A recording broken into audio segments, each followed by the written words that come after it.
Bonjour à tous, bienvenue à notre seconde masterclass On déjeune ensemble. Aujourd'hui, sur notre spécial marque employeur, nous allons parler d'un sujet qui nous tient tous à cœur, c'est la mixité dans l'entreprise. Pourquoi et comment favoriser la mixité en entreprise? Donc, nous avons 45 minutes pour parler du sujet.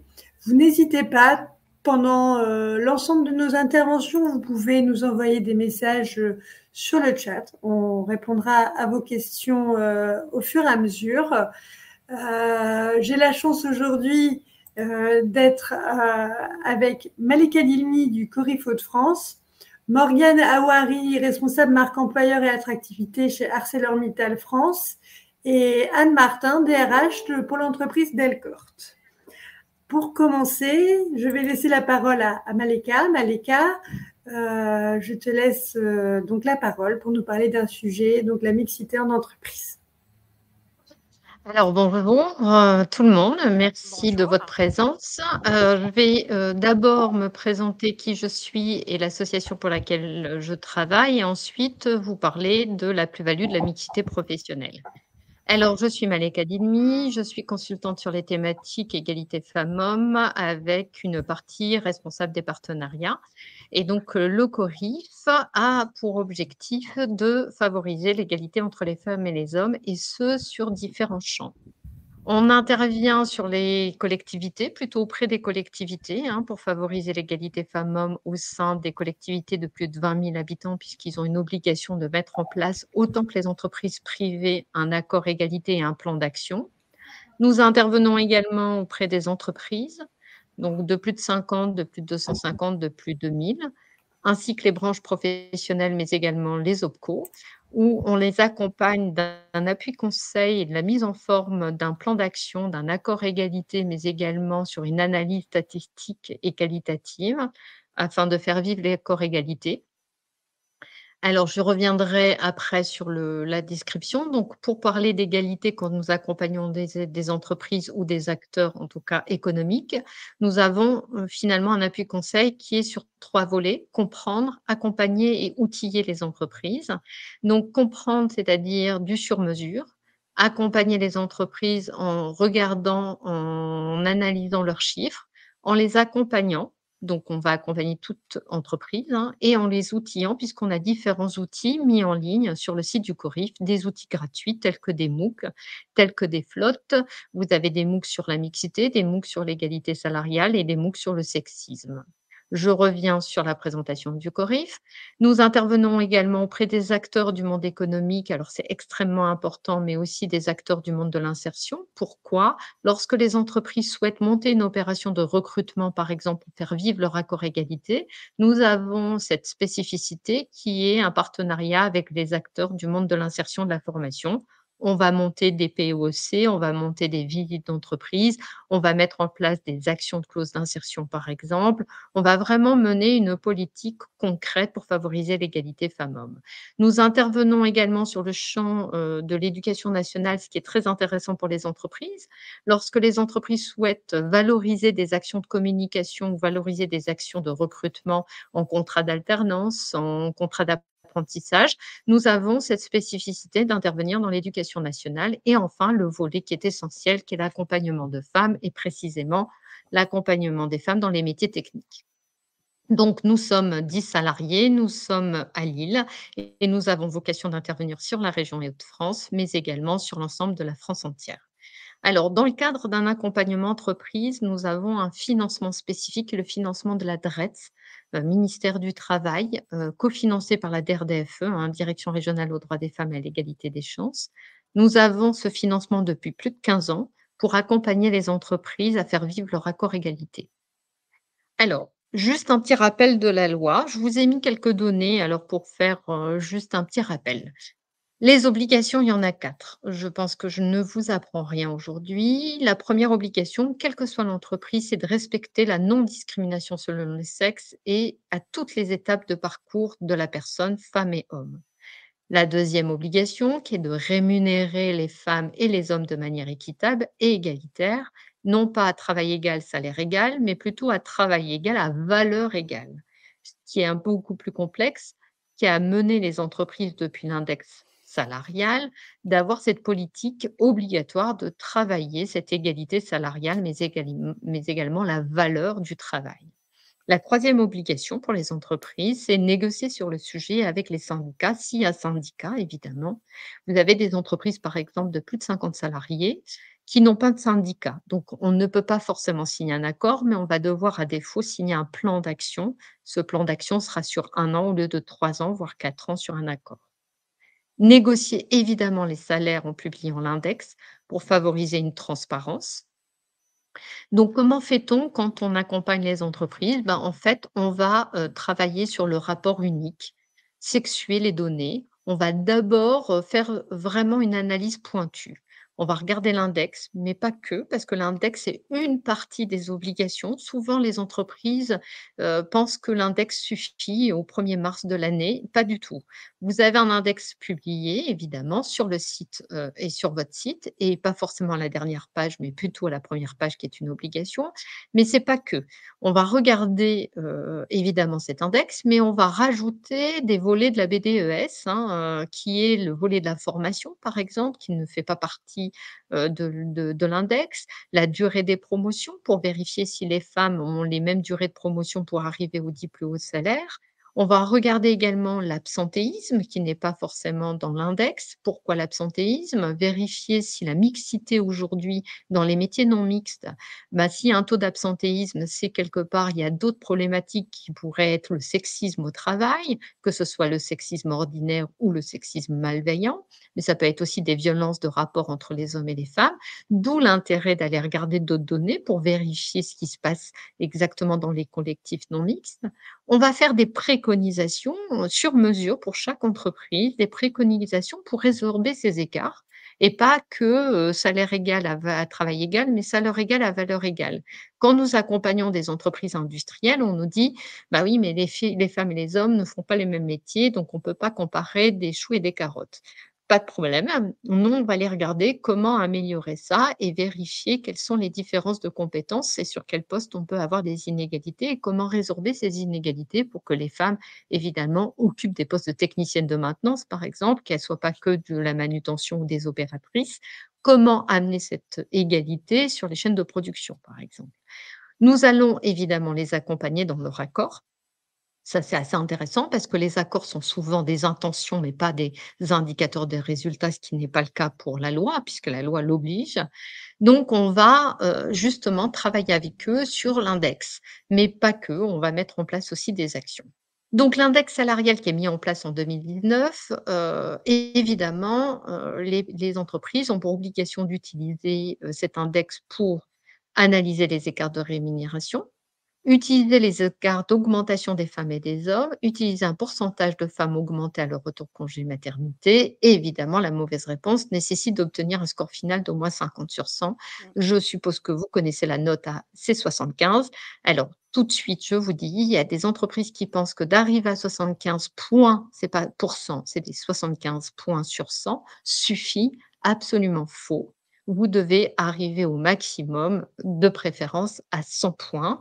Et parce que, on n'est pas à 100 points, on doit toujours faire vivre un accord égalité pour améliorer cet index. On pense aussi que quand on a 85, on n'a pas à mettre en place un plan d'action. Tout à fait faux. Il faut malgré tout mettre en plan d'action. Vous pouvez avoir des non-conformités pour l'index, pour les points, mais pour le plan, mais aussi un accord qui n'est pas, conçu avec des indicateurs et des résultats. Alors, un panorama de la situation 2023. Je vous ai mis quelques chiffres parce que c'est intéressant de voir que dans les Hauts-de-France, pour 2023 à ce jour, nous sommes déjà à 82,8%, je vais dire 83% de taux de déclaration des entreprises de la région. C'est quand même assez intéressant puisque c'est une meilleure déclaration de l'index et des accords égalité qui fut quelque temps puisque en 2000 et 2001, on avait une couverture moindre. Nous sommes sur la même proportion pour le Nord-Pas-de-Calais, hein, qui est due au tissu économique de la région, avec beaucoup d'entreprises non mixtes. Soit vous avez des indicateurs non calculables, et là, vous aurez des entreprises telles que le transport, Ou inversement, dans les services aide à la personne, vous avez inversement trop de femmes et pas assez d'hommes, donc vous avez des index non calculables qui fait que, quand on a une note et des onglets, par exemple des indicateurs 1, 2, 3 non calculables, on suppose qu'on n'a pas à faire vivre l'accord égalité, ce qui est complètement faux. Évidemment, il faut toujours faire vivre un accord égalité. Sur le national, 72 des entreprises ont publié leur index en 2023 contre 60 en 2022. Donc finalement, on s'aperçoit une amélioration en même pas un an. Par contre, 33 des entreprises ont moins de 2 femmes dans les 10 plus hautes rémunérations. Autant l'onglet retour de congé maternité, on s'est rendu compte au fur et à mesure en accompagnant les entreprises une meilleure amélioration. Pourtant, la loi existe depuis 2006.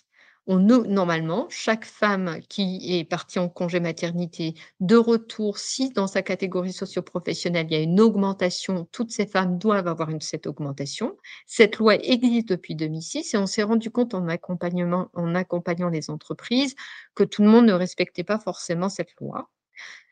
Donc, il y a une amélioration sur cet onglet. En revanche, sur l'onglet 5, qui est les 10 plus hautes rémunérations, on s'aperçoit qu'il y a quand même encore des difficultés à avoir les 40 de femmes ou inversement les 40 d'hommes dans les métiers d'aide à la personne. Un onglet qui est souvent à améliorer. Les obligations depuis 2022, je vous ai mis les nouvelles obligations. Alors, je vous donne, une priorité, hein, sur, les nouvelles obligations qui vont être affichées en 2026 et 2029. Comme ça, vous saurez, que pour les diplômes au salaire, il faudra mettre en place des actions et fortement puisque ça va être coercitif sinon si les mesures ne sont pas efficaces. Donc en 2022, pour les plus de 1 000 salariés qui doivent calculer et publier sur leur site internet les écarts de représentation des femmes et des hommes au sein des cadres dirigeants et des instances de dirigeants pardon. Pourquoi? Ah, en fait, cet écart n'était pas publié sur le site internet. Aujourd'hui, on demande à ce que ça soit publié pour montrer qu'il y a une gouvernance et un CODIR ou un COMEX où il y a une représentation équitable des femmes et des hommes dans les postes à direction, évidemment. Vous avez également, des obligations qui vont arriver en 2026 et 2029. Autant vous avez, une loi pour les collectivités, c'est-à-dire la fonction publique. Vous avez la loi Copé-Zimmermann, je ne sais pas si vous en avez entendu parler, mais qui oblige d'avoir les 40 de femmes dans les instances de direction. Autant vous avez la loi Rixain pour les entreprises où on va obliger les entreprises à avoir un minimum de 30 de femmes pour 2026 et 2029 les 40. Si, au bout de 2029, évidemment, il n'y a pas les 40 de femmes dans les CODIR ou COMEX, vous aurez à mettre en place des mesures correctives, sinon vous aurez une sanction, évidemment financière. Maleka, je me permets par rapport Oui. à ton intervention. Donc ça, c'est bien pour les entreprises de plus de 1 000 salariés. Pour les entreprises en dessous, il n'y a pas… Il y aura au fur et à mesure des dates 2026 et 2029, ça va redescendre. Pour le moment, c'est 1 000 salariés. En 2026, ils vont concerner les plus de 250 et 500. La loi n'est pas encore, figée, donc je pense qu'au fur et à mesure, le législateur va intégrer la taille des entreprises. Mais en dessous de 50, on n'aura pas cette obligation, c'est sûr, comme pour l'accord égalité ou le plan d'action. D'accord, je te remercie. Alors la mixité professionnelle, comment agir concrètement? Donc, évidemment, il y avait tout un focus sur la marque employeur et pourquoi travailler sur la mixité professionnelle. Alors, je vais être un peu technique, mais, vous expliquer que toutes les mixités ne se valent pas. C'est extrêmement important. On considère une mixité réussie dans les entreprises et notamment industrielles, une mixité quand on a un effectif d'une minorité à hauteur de 40. J'explique. Si vous avez des femmes et des hommes, si vous pensez que la mixité, elle est dans l'effectif total, on imagine qu'on a 30 de femmes dans notre entreprise.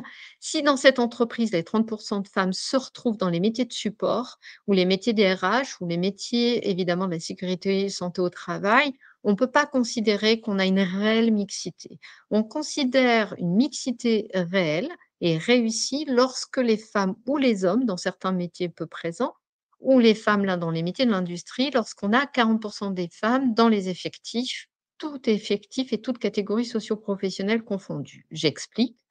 Si on a, 40 de femmes dans les métiers techniques, si on a 40 de femmes, par exemple, sur la catégorie socio-professionnelle technicienne et dames, et il faudrait 40 de femmes dans les catégories socio-professionnelles cadres. Mais c'est pas suffisant. Il faut aussi qu'elles occupent les métiers identiques que les hommes. Si vous avez 40 de femmes cadres, mais elles sont responsables RSE et que les hommes sont responsables techniques, on a une mixité de coexistence. Ça s'appelle une mixité de chiffres. Une mixité de collaboration qui est la mixité, la réelle, et une mixité d'une plus-value pour les entreprises, c'est-à-dire que les femmes et les hommes occupent les mêmes métiers et partagent les mêmes compétences. Ce qui est rarement le cas dans les entreprises, quand on observe une mixité. On a des mixités de chiffres, pas de souci, il y a des femmes et des hommes, mais les femmes occupent des métiers et les hommes occupent d'autres métiers. Donc on ne peut pas comparer des choux et des carottes, ce qui fait que dans les écarts de salaire, parfois, on peut avoir des augmentations pour les métiers techniques ou des heures supplémentaires pour les métiers techniques qu'on n'aura pas pour les métiers de support, ce qui peut aussi engendrer des inégalités de salaire. Toutes les mixités ne se valent pas et toutes les mixités n'apportent pas une plus-value. La mixité de chiffres n'apporte pas forcément une plus-value. En revanche, une mixité de collaboration peut apporter une plus-value qui est considérable. On s'est aperçu que les métiers en tension ont tous un point commun, qui est un taux de mixité faible, quasi inexistant.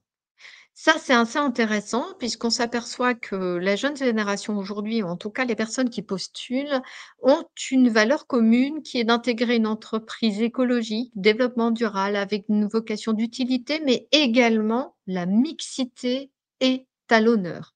Si vous souhaitez recruter des talents et des nouvelles personnes, on sait aujourd'hui, c'est le cas pour plusieurs métiers en tension, hein, ou pourvoyeurs d'emploi, la difficulté, c'est de trouver des candidats et des candidates. On sait que les femmes sont 51 de la population quand même en France, donc on ne peut pas, s'écarter de 50 de nos talents.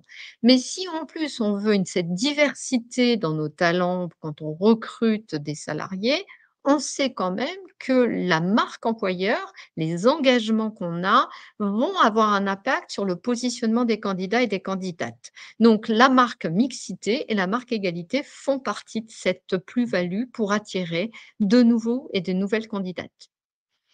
Alors, quelques leviers et des facteurs à succès quand nous accompagnons différentes entreprises, industrielles, métallurgiques, sidérurgiques, peu importe, agroalimentaires. On a fait un peu, un mix de tous les facteurs, clés à succès. Donc souvent, il y a un portage de la gouvernance et c'est porté par le CODIR, par le COMEX, par la direction, la plus-value de l'égalité et de la mixité. La réussite du dialogue social, impliquer évidemment, le CSE, impliquer les syndicats dans la négociation parce qu'il faut que ça soit porté et notamment un des succès qu'on a quand on recrute des filles et des femmes dans les métiers techniques, c'est travailler les conditions de travail. Si on n'apporte pas les conditions de travail et la conduite au changement, on peut recruter des femmes, on s'aperçoit la porte pivotante ou le tuyau percé, c'est qu'elles rentrent, elles ressortent. Finalement, au lieu d'avoir une plus-value, c'est tout à fait l'inverse. C'est des femmes qui disent: «Faut pas y aller, c'est des métiers très difficiles. Moi, j'ai pas été intégrée, ça c'est très compliqué. On me demandait des rapports de force, je devais faire le même travail que les hommes, je devais avoir la même force que tout le monde». Et au contraire, au lieu d'avoir une image et une plus-value, c'est tout l'effet inverse, c'est-à-dire que les femmes sortent en disant: «Ça n'a pas été intégré, ça n'a pas été préparé, j'ai dû rentrer dans l'entreprise comme n'importe qui, j'ai dû faire ma place, on ne m'a pas fait ma place». Donc on s'est aperçu qu'il y a quand même un ensemble de facteurs. La gouvernance, le dialogue social, la co-construction, c'est-à-dire ne pas imposer, mais co-construire l'arrivée des femmes dans les métiers non mixtes, dans les espaces non mixtes. On ne peut pas dire: «Bon, bah, voilà, vous allez avoir de nouvelles salariées, ça va être comme ça». Non, on va travailler aussi sur l'ergonomie, sur les postes de travail, sur l'amélioration, du rendement parce que c'est avec l'ensemble des salariés qu'on arrivera à augmenter les cadences. La lutte contre les stéréotypes qui est essentielle. Donc la lutte contre les stéréotypes, autant dans les offres d'emploi, autant dans le recrutement. On ne pose pas les questions de la garde d'enfants, on ne pose pas la question pour les hommes et pour les femmes en posant la question: «Vous avez des enfants, comment vous allez faire?» Elle est interdite par la loi, ça fait partie des 25 critères de discrimination. On va aussi éviter des stéréotypes positifs qui sont par exemple, la minutie pour les femmes et le contraire pour les hommes. Ça fait partie des stéréotypes évidemment très ancrés, dans les, mentalités, mais c'est complètement faux. Vous avez des hommes minutieux et vous avez des femmes qui ne sont pas minutieuses, donc c'est important de s'extraire de tous ces stéréotypes qui vont cantonner et catégoriser des salariés, et c'est aussi pour ça que dans les entreprises industrielles, on met des femmes sur certains métiers et des hommes sur d'autres. Par exemple, les hommes en bout de chaîne parce qu'il y a plus de force physique et les femmes en début de chaîne parce que c'est plus minutieux. Sauf que début de chaîne et fin de chaîne, on n'aura pas les mêmes métiers, pas les mêmes salaires, pas les mêmes primes. Donc, il faut éviter de reproduire ces stéréotypes de genre qui peuvent impacter l'évolution et le parcours des femmes et des hommes en entreprise. Ça, c'est extrêmement important parce qu'on ne va pas donner les mêmes formations, on ne donnera pas les mêmes types de postes. Par exemple, on dira: «Bah, c'est plus compliqué d'avoir des femmes de nuit», alors qu'un homme, ça posera pas de problème, comme si l'homme n'avait pas de vie de famille. Enfin voilà, tous ces stéréotypes qui peuvent empêcher l'épanouissement d'un parcours d'une femme et d'un homme dans une entreprise industrielle. Et la conduite au changement et le sexisme, vous savez qu'il y a une obligation depuis 2015, la loi Rebsamen, qui aujourd'hui, demande aux entreprises de mettre en place tout un protocole d'alerte, d'accompagnement. Donc évidemment, intégrer, des femmes dans des métiers, évidemment, ancestrales, avec une connotation, patriarcale, je dirais, et surtout, ben, voilà, une image, qui est un peu figée dans le temps parfois parce qu'on a l'impression qu'il y a que des hommes qui travaillent dans le milieu industriel, c'est germinal et cetera et cetera. Il faut changer, cette transformation de la représentation des métiers, montre que c'est des métiers utiles, qui sont écolos aussi, qu'on participe à la France, qu'on participe à la vie en fait, qu'on construit des choses et que sans l'industrie, bah, il y a plein de choses qui n'existeraient pas, le vélo, enfin voilà, les téléphones et cetera, les médicaments, tout ce que vous voulez. Mais aussi travailler ce sexisme ambiant qui peut y avoir entre les salariés pour donner place, aux femmes comme aux hommes, pleinement et travailler le bien-être des salariés pour qu'il y ait pas de turnover. Alors pourquoi? Alors pourquoi vouloir faire de la mixité? Alors je dirais qu'à chaque fois qu'il y a eu, des mouvements de tension de certains métiers, on pense aux femmes. On dit: «Ben, voilà, dans le bâtiment, il manque des candidats, donc on prend des femmes. Dans l'industrie, il manque des candidats, donc on prend des femmes». Ce n'est pas une variable d'ajustement, les femmes, hein. Donc par contre, ce qui est très intéressant, c'est que plus on mêle des profils variés et différents, plus vous avez une innovation, une plus-value, moins d'absentéisme évidemment et une ambiance qui est totalement différente. Garantir la diversité des compétences, bah, c'est d'avoir aussi des gens avec des compétences totalement différentes. C'est vrai que c'est pas facile à manager, mais en même temps, c'est une plus-value pour l'entreprise. Diversifier les profils quand on sait qu'il y a une pénurie de main-d'œuvre, ben, voilà, si évidemment en amont, on avait travaillé la communication, travaillé justement cette attirance pour les métiers, on aurait peut-être moins aujourd'hui de profils, évidemment très standards et des profils très diversifiés. Répondre à la pénurie de recrutement, développer cette image de marque de l'entreprise, comme je dis, puisque évidemment, plus on a une diversité, plus les gens se positionnent sur les offres d'emploi et évidemment développer cette compétitivité qui peut être nationale, internationale. On sait que dans l'international, si vous avez des gens complètement variés, avec des diversités, ben, ça peut être une plus-value aussi pour l'international. Voilà, je ne sais pas si j'ai tenu mon temps.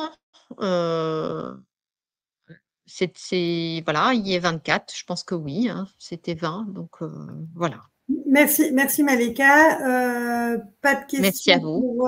pour Maleka, n'hésitez pas, hein. De toute façon, on pourra revenir par la suite en question. Alors, j'ai le plaisir d'accueillir Morgane Aouari. Donc, vous travaillez chez ArcelorMittal. Vous êtes spécialisée dans la marque employeur et l'attractivité. Merci d'être là aujourd'hui. Est-ce que dans un premier temps, vous pouvez me présenter un peu l'entreprise et la particularité des métiers? Bien sûr, bonjour à toutes et tous. Merci de m'accueillir durant cette masterclass qui concerne la féminisation des métiers dans l'industrie. Je suis ravie de pouvoir intervenir au nom d'ArcelorMittal France que j'ai rejoint l'année dernière justement parce que j'avais dans le cadre de la préparation des entretiens identifié que la société avait vraiment à cœur de féminiser ses métiers. C'était un combat personnel que je souhaitais moi-même mener dans le cadre de mes fonctions de responsable marque employeur et attractivité. Donc la société ArcelorMittal France est une multinationale. En France, l'entité légale est basée sur différents sites qui s'étendent de Nantes jusqu'à Metz, moi-même étant basée sur le site de Dunkerque. La société est leader de production d'acier dans le monde. On fabrique en moyenne l'équivalent de 2 tours Eiffel par jour. Et sur un process bien défini avec des métiers justement qui portent sur plusieurs stéréotypes que Maleka a passé en vue, notamment du fait de l'histoire de la métallurgie, de la sidérurgie, qui portent à des fonctions ou des positions, des métiers qui font écho notamment à la pénibilité au travail, à la force, etc. Alors, votre micro est coupé, Dorothée. Merci Morgane. Comment dans vos recrutements vous travaillez pour intégrer justement des femmes sur les postes techniques? Alors, on a plusieurs axes qu'on essaie de développer. Concrètement, aujourd'hui, dans le cadre de nos recrutements, déjà, le premier point, c'est de donner de la visibilité à nos offres, parce que bien que l'entreprise soit une multinationale, souvent on ne sait pas nécessairement ce que c'est, on a déjà entendu parler de la société, donc il y a un réel objectif de visibilité au niveau des job boards avec lesquels on travaille.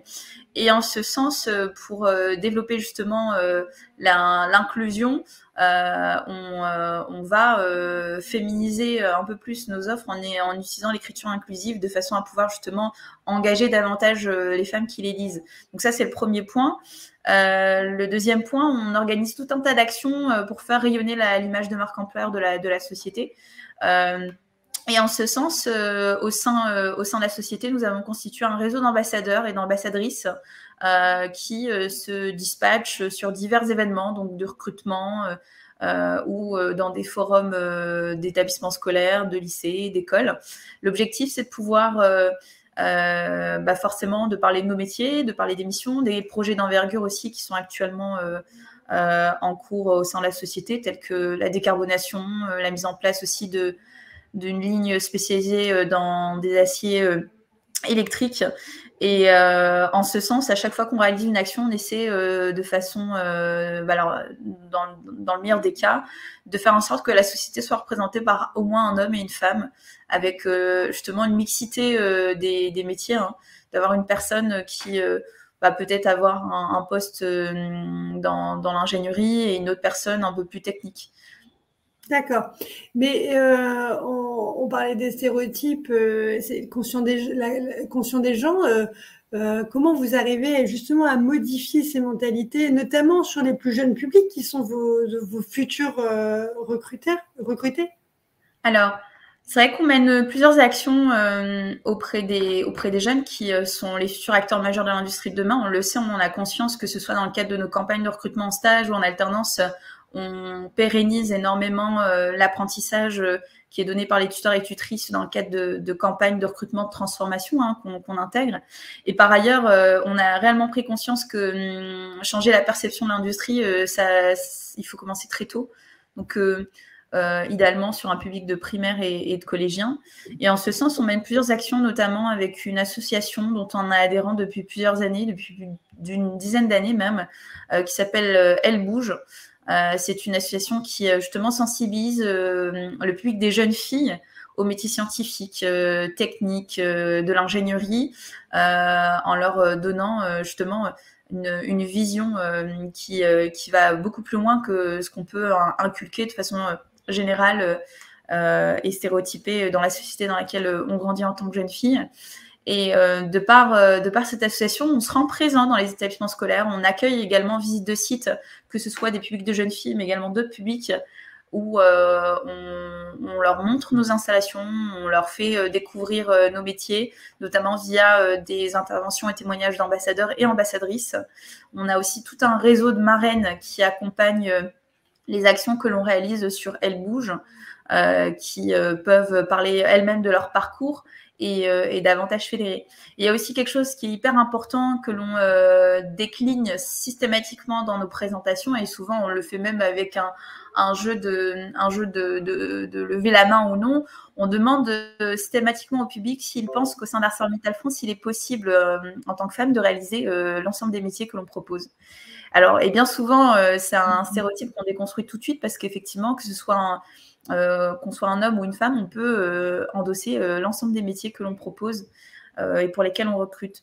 Donc ça, c'est vraiment un levier qui vient casser un peu le stéréotype de l'industrie qui est uniquement réservé aux hommes ou aux femmes les plus téméraires, par exemple. Lorsqu'on a échangé toutes les deux avant cette masterclass, vous me disiez que vous aviez constaté que lors de visites d'entreprise, si les jeunes filles étaient en groupe mixte, elles ne posaient pas de questions. Et ça m'a interpellée, j'ai trouvé… donc, si vous pouvez nous en parler un petit peu. Oui, effectivement. Du fait d'accueillir des jeunes classes, de collégiennes, de lycéennes et des publics exclusivement féminins, on s'est rendu compte que forcément, les jeunes filles, elles osaient plus. Et elles osaient encore plus que quand il y avait des jeunes garçons auprès d'elles. Et c'est en ce sens où on continue de pérenniser ces actions-là et de pouvoir aussi s'adresser à des jeunes filles exclusivement, de la même manière que dans le cadre du recrutement, on ne se prive pas de participer à des forums recrutement au féminin, c'est-à-dire uniquement dédiés aux femmes, pour pouvoir davantage cibler, féminiser aujourd'hui nos métiers. Et en ce sens, ainsi, pouvoir créer encore plus de diversité, diversité qui par ailleurs reste un élément important et majeur au sein de la société, puisque de façon générale, chaque année, les managers ont des formations autour de la diversité et de l'inclusion, ce qui permet aussi d'accompagner les équipes. Et la présentation de Malika tout à l'heure était hyper pertinente, notamment au niveau de comment est-ce qu'on fait aussi pour transformer l'interne, et en ce sens de mener des actions de marque employeur interne qui permettent au mieux d'accompagner les jeunes filles, les jeunes personnes aussi, les jeunes femmes qui intègrent la société, et de pouvoir leur créer leur place. D'accord. Et aujourd'hui, vous en êtes où dans la féminisation de vos métiers ? Alors, aujourd'hui, au niveau de la féminisation de nos métiers, on a déjà un index d'égalité professionnelle qui est de 94 sur 100, ce qui veut dire que les équipes qui ont été mentionnées donc tout à l'heure ont travaillé certains critères, donc à la fois le dialogue social, mais également les syndicats, toute la gouvernance aussi de la société. Donc ça, c'est un point qui est assez rassurant, notamment quand on est une femme et qu'on souhaite pouvoir développer sa carrière. On a par ailleurs mené une étude aussi sur la diversité de la richesse, de la mixité au final, de comment est-ce que on s'y retrouve au niveau de la productivité, au niveau de l'innovation, comme on le disait tout à l'heure. Et effectivement, on a réalisé que la mixité et l'égalité professionnelle favorisaient tellement d'éléments dont on ne pouvait pas se priver, surtout dans le cadre des projets qu'on mène. Par ailleurs, sur le plan de l'accompagnement du développement de carrière, on a, que ce soit pour les hommes ou les femmes, des tremplins et des accélérateurs de carrière où on accompagne nos collaborateurs et collaboratrices sur leurs perspectives d'opportunités, de carrière et de formation à différents métiers, puisqu'il est possible plus ou moins tous les 3 ans d'en changer. Donc ça, c'est un autre facteur qui est hyper important, et pour lequel d'ailleurs on a été valorisé dans un classement que LinkedIn, donc le réseau social professionnel, a mis en avant en 2022. On a été classé 12e sur 25 des top companies dans lesquelles il fait bon accélérer et booster sa carrière. Donc c'est aussi un autre élément qui permet d'accompagner les femmes en ce sens. Merci beaucoup, Morgane. Alors, je ne sais pas si parmi nos invités, il y a des questions particulières à poser à Morgane. On a la chance d'avoir une grosse structure qui a déjà mis en place pas mal de choses et qui peuvent être mises à l'échelle de toute entreprise. Donc, n'hésitez pas si vous avez des questions à les poser dans le chat. Dans tous les cas, on pourra revenir dessus et échanger avec Morgane par la suite. Alors, j'ai le plaisir également d'accueillir Anne.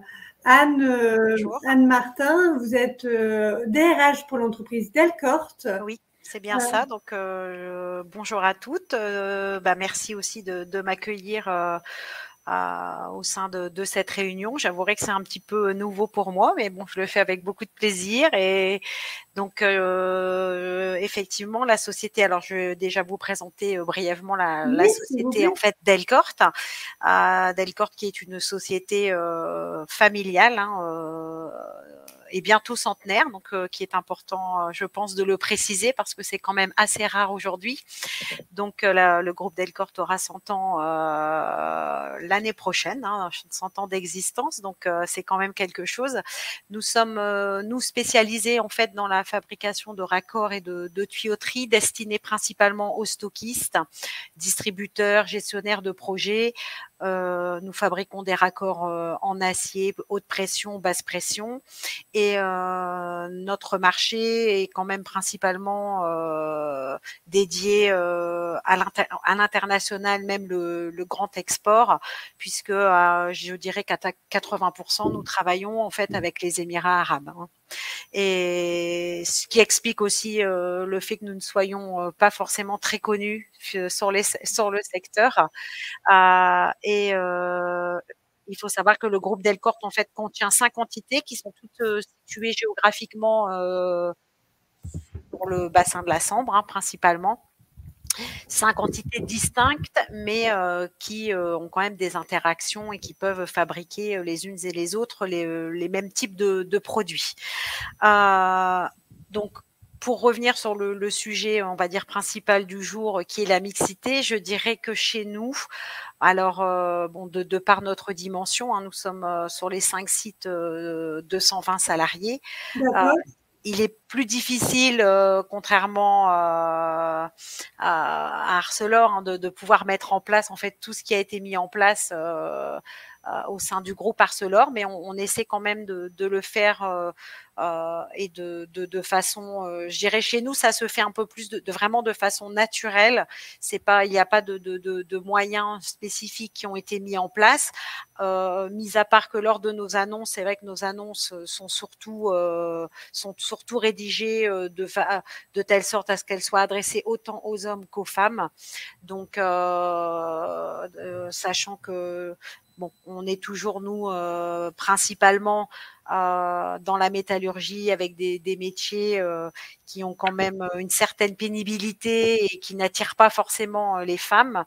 Mais depuis quelques années, on a quand même su intégrer différentes femmes au sein des différents sites, et ça ne pose vraiment aucun problème. On a mis en place, on a fait quelques aménagements pour pouvoir les accueillir, pour qu'elles puissent avoir leur propre douche, leur propre sanitaire, leur propre vestiaire, et qu'elles puissent quand même avoir leur intimité, si je puis dire. Et puis quand elles arrivent au sein de la structure, on les met toujours au sein d'un groupe où il y a déjà une présence féminine, pour que l'intégration puisse se faire de façon vraiment naturelle et qu'elles ne se sentent pas en fait brusquées. Et en général, ça se passe bien. On a quand même aussi, on fait aussi très attention au type de poste qu'on va quand même leur affecter, pour tout sachant qu'il y a quand même des postes qui sont quand même assez pénibles, avec des charges de poids, etc.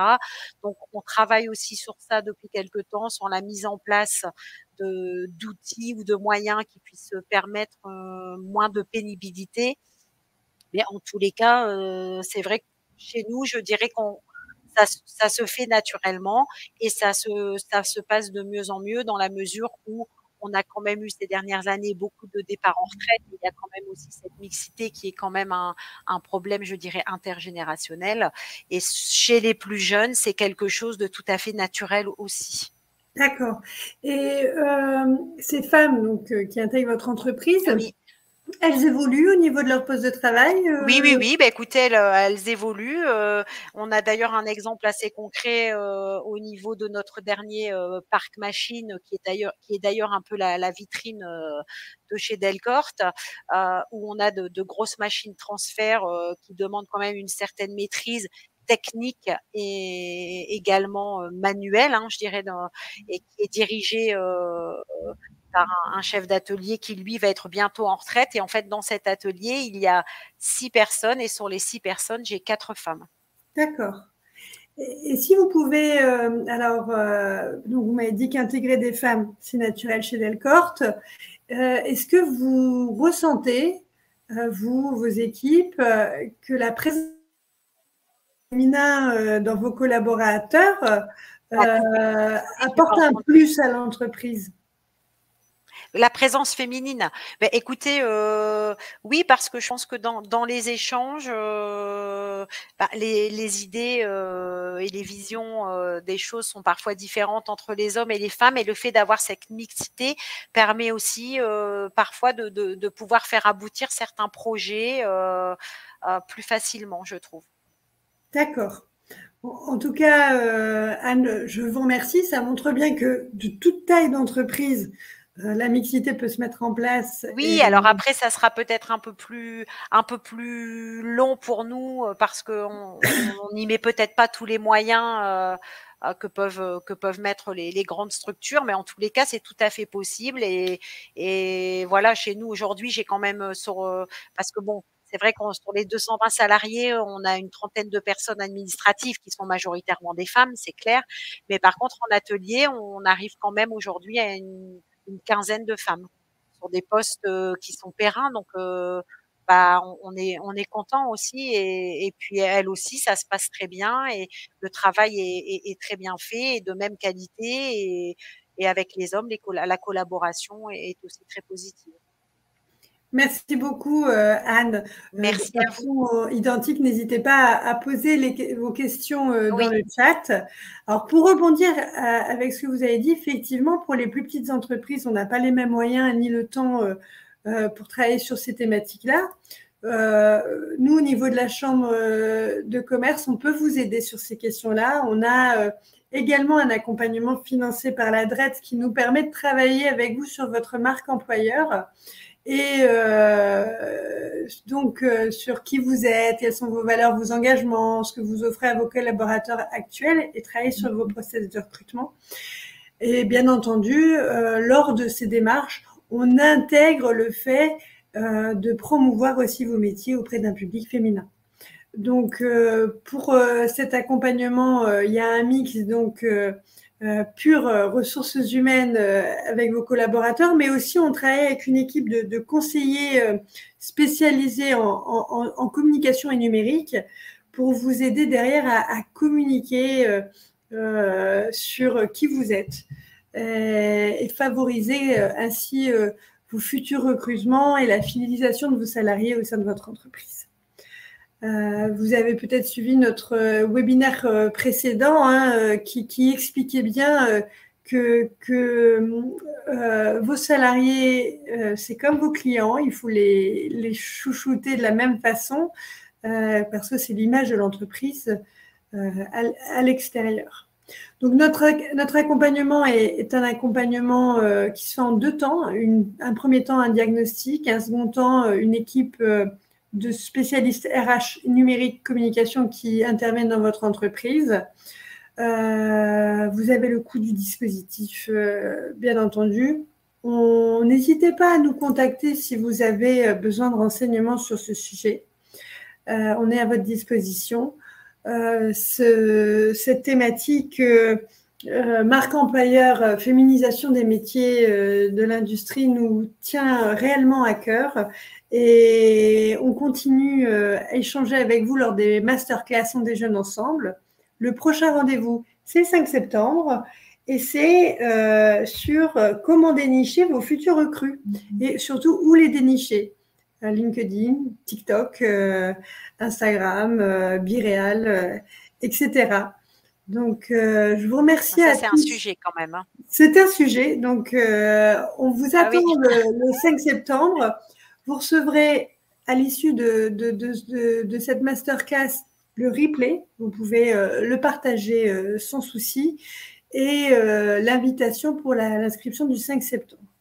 Donc, si vous n'avez pas d'autres questions, je ne vois pas d'autres questions. Je vous libère. Je vous remercie d'avoir passé ce temps avec nous ce midi. Je remercie particulièrement Maleka, Morgane et Anne d'être venues échanger sur ce sujet. Et je vous souhaite à tous un très bel été. Je pense que les congés… Merci Dorothée, merci pour l'invitation. Merci Morgane, merci Anne. Merci à tous. bientôt. À bientôt.